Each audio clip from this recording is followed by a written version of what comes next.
Bienvenue sur Renaissance émotionnelle, le podcast dédié à ceux qui cherchent à transformer leur vie, à trouver un sens au milieu du chaos et à retrouver un pouvoir intérieur. Je suis Émilie Monté, neuropraticienne de la Scamden et entrepreneur dans le monde du bien-être émotionnel. Bonjour et bienvenue dans cet épisode où nous allons explorer ensemble un phénomène que nous avons tous et toutes bien connu un jour, recevoir ou émettre une critique sans même s'en rendre compte. Pourquoi certaines personnes critiquent sans arrêt la vie des autres?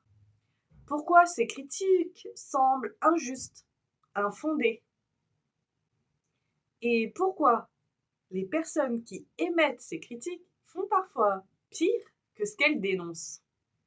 Alors c'est parti, nous allons décrypter tout cela maintenant ensemble. Commençons déjà par voir quelques mécanismes psychologiques qui expliquent la critique automatique. Le premier mécanisme, c'est la comparaison sociale. Le cerveau humain se positionne constamment par rapport aux autres.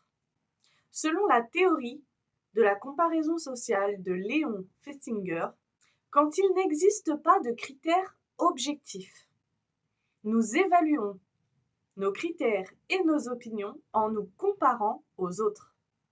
Cette dynamique peut souvent créer des jugements et des critiques de façon automatique. Par exemple, si une personne se sent en insécurité face à des difficultés financières, critiquer la façon dont un autre gère ses finances, c'est un moyen de se rassurer, inconsciemment de se sentir mieux et de justifier sa propre approche. Le deuxième mécanisme, c'est l'erreur fondamentale d'attribution.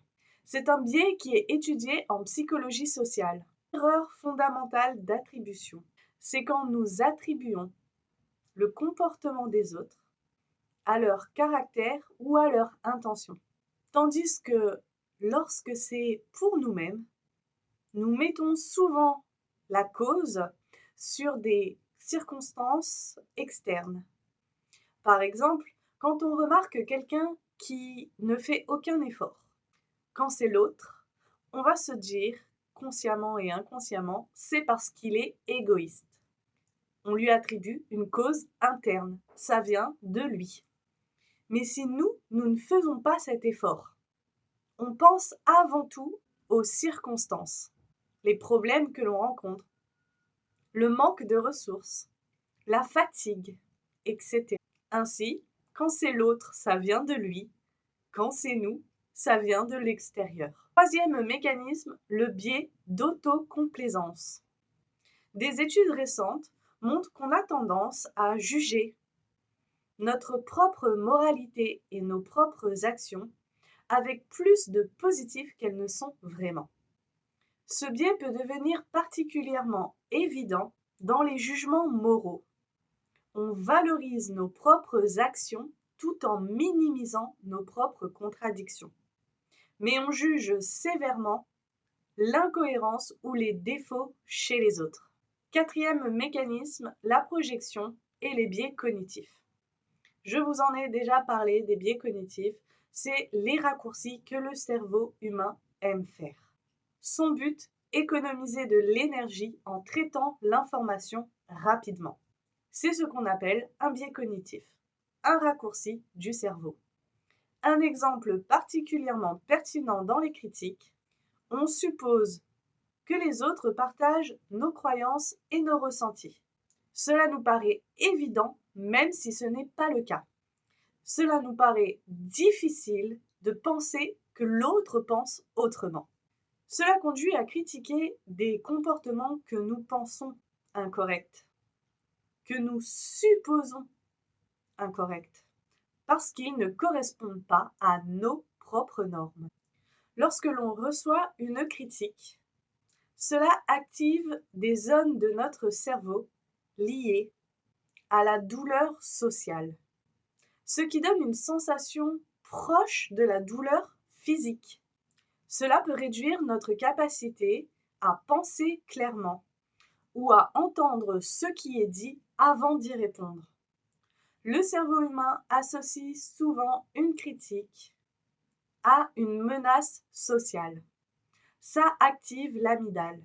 Ça entraîne une réponse de défense. Cela peut déclencher la fuite, la colère, le besoin de se justifier ou de riposter immédiatement. Mais alors pourquoi certaines critiques touchent plus que les autres? Parce que le cerveau humain va privilégier les informations négatives. C'est un biais cognitif que l'on appelle le biais de négativité. On se souvient davantage d'une critique que d'un compliment, ce qui peut amplifier l'impact d'une remarque perçue comme injuste. Quand on se critique soi-même, comprendre la responsabilité. Si critiquer les autres peut être un mécanisme automatique lié à des biais cognitifs, se critiquer soi-même vient d'une autre dynamique, souvent liée à la régulation émotionnelle. Certaines personnes utilisent l'autocritique comme une forme de motivation, une pression qu'on vient se mettre pour avancer, ou alors d'auto-punition. Et ce schéma peut devenir chronique et mener à une faible estime de soi. Ici, j'ai envie de vous parler de la dissonance cognitive, l'hypocrisie morale. La théorie de la dissonance cognitive et de l'hypocrisie morale montre que lorsque nos actions ne sont pas en cohérence avec nos valeurs, notre cerveau tente de réduire l'inconfort en ajustant soit nos actions, soit nos jugements, parfois en critiquant l'autre plutôt que de prendre en compte nos propres incohérences. Alors aujourd'hui, j'ai envie de te partager quelques pistes concrètes pour pouvoir réagir face aux critiques. Première chose, décoder plutôt que de réagir. Quand tu reçois une critique, respire, ralentis. L'amygdale est activée, alors respirer et ralentir favorise la réflexion. Puis décode. Est-ce une information utile? Est-ce un biais? Est-ce une projection? Deuxième astuce, encadrer la critique pour aller vers la croissance. Poser des questions qui vont orienter vers une solution constructive. Peux-tu me donner un exemple concret? Quelle solution suggérerais-tu? Et quand c'est toi qui critiques, avant d'émettre un jugement, apprends à reconnaître tes propres biais. Suis-je influencé par ma propre expérience? Prends tes responsabilités.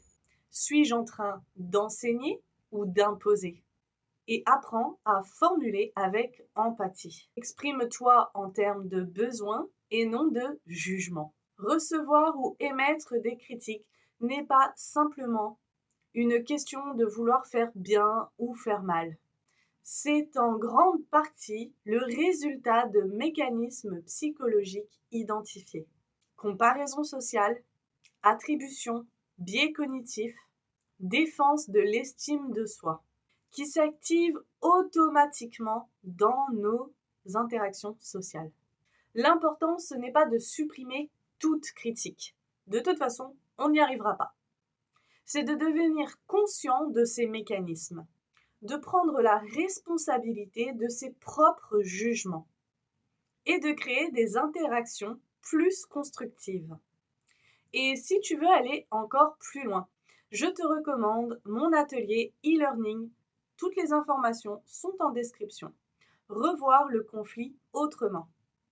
Il offre des outils concrets, pratiques et simples d'utilisation pour apaiser des charges émotionnelles liées à des conflits, des interactions sociales qui nous causent encore ici et maintenant des émotions négatives. Pour appliquer ces concepts dans la vie réelle, dans ton quotidien, dans tes interactions. Le lien est en description, encore une fois. Et comme toujours, je t'invite à partager tes ressentis, ton histoire, tes retours en commentaire. Partage également cet épisode à une personne qui pourrait en avoir besoin. Peut-être une personne qui doit prendre ses responsabilités sur la critique ou une personne qui doit apprendre à s'en protégé. Pense à t'abonner et à mettre un like sous cette vidéo pour me soutenir et je te dis à très bientôt pour un nouvel épisode.